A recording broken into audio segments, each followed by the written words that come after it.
ایک پیر اپنے مرید کو مردود کر دیتا ہے، اچھا، جبکہ وہ بھی اس کا بھی ذکر چل رہا ہے اور وہ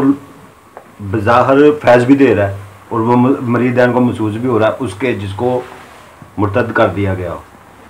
اس میں یہ ہے نا کہ اگر کسی بندے سے ماں باپ ناراض ہو جائے اور اس کا کوئی ریئل ریزن ہو، میں آپ کو ایک ایگزامپل دیتا ہوں، ریئل ریزن ہو، وہ عاق کہلاتا ہے نا، عاق، اس کے پیچھے نماز نہیں پڑھنا چاہیے، چاہے وہ تہجد بھی پڑھتا ہوں،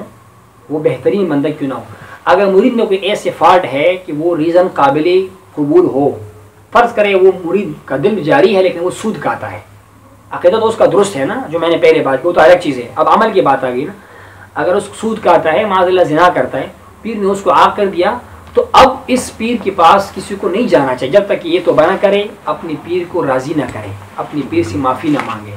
معافی مانگے گا، پیر کو خوش کرے گا، اس کے بعد اس کو حق حاصل ہوگا کہ جناب والا وہ کیا کرے،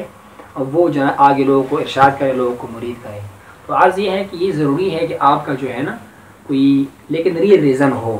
ریئل ریزن ہو، پھر پیر کے عاق کرنے پر ماں باپ کے عاق کر، ایون کہ استاد کے، اگر استاد دین کا استاد ہے نا، آپ نے کسی سے قرآن پڑھا ہوا ہے، پھر آپ ایک ایسا عمل کرتے ہیں، ان کی بے ادبی کرتے ہیں کہ آپ سے ناراض ہو جاتے ہیں، تو اس بندے کو ہم امام نہیں بنائیں گے جب تک کہ اس سے اس کا استاد اور اس سے پیر جو ہے وہ راضی نہ ہو جائے، کیونکہ اس کے اندر ایک بہت بڑا نقصان آ گیا نا، بہت بڑی خلا آ گئی، اس وجہ سے یہ ہے کہ اس کے پھر معاملات میں فرق آ جاتا ہے۔ باقی یہ ہے کہ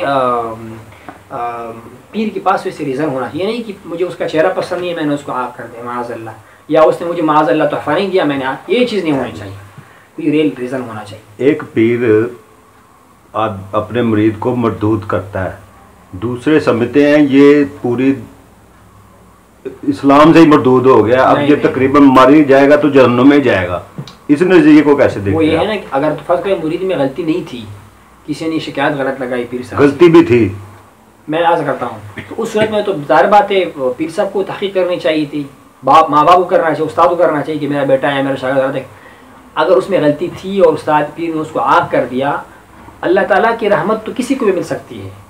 اللہ کی رحمت کسی کو بھی مل سکتی ہے، یہ جج کرنا کہ بندہ جہنمی پکا ہے یہ نہیں کہنا چاہیے، کبھی کسی مسلمان کے بھی کہنا چاہیے، ہو سکتا ہے مرنے سے پہلے وہی پیر سے دوبارہ خوش ہو جائے، معاملہ ٹھیک ہو جائے، اگر وہ خوش نہ بھی ہو، وہ بندہ مر جائے نا، ہو سکتا ہے قیامت کے دن حدیث مبارکہ میں ہے ایک بندے کا دوسرے کے اوپر حق ہوگا، اللہ تبارک و تعالیٰ جس بندے نے آپ کا مال چھینا ہوا ہے نا، جس بندے نے آپ کے ساتھ ظلم کیا ہوا ہے، اس کو فرمائے گا کہ اس کو معاف کرو گے تو میں آپ کو فلان محل جنت میں عطا کروں گا، یہ اللہ تعالیٰ کی معافی کی بانیں ہیں انسانوں کے لیے، تو کہ یا اللہ مجھے محل چاہیے، میں نے اس کو کیا جہنم میں ڈالنا ہے، میں نے اس کو معاف کر دیا، بخش، سمجھ آئی بات کرنے کا،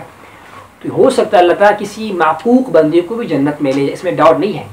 کچھ فقہا نے سختی کیا ہوا ہے نا کہ کہتے یہ بندہ جو ہے آپ کے پیچھے نماز نہ پڑھو اور اس کو جو ہے گواہی بھی نہ لے لو اور اس کو جو ہے وہ سختی کرنی چاہیے وغیرہ، تاکہ کوئی غلطی کا راستہ نہ کھل جائے، کیوں ہر بندہ جو ہے نا اپنی ماں باپ کے نافرمان بن جائے،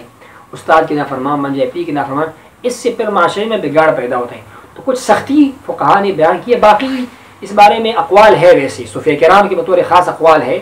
کہ ایسے بندے کو آگے حق نہیں ہے کہ وہ جناب آگے مرید بنائے، آگے حلقہ چلائے، ان کو اپنی شیخ کو راضی کرنا چاہیے، اگر کوئی شیخ کے پاس کوئی ریزن نہیں ہے، کوئی ویلڈ پوائنٹ نہیں ہے، ویسے ناراض ہوا ہے، پھر تو شیخ کی غلطی ہے، پھر تو مرید کی غلطی نہیں ہے، ماننا پڑے گا ہمیں، اگر غلطی ہے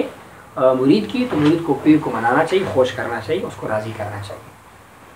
کٹ کر لیں۔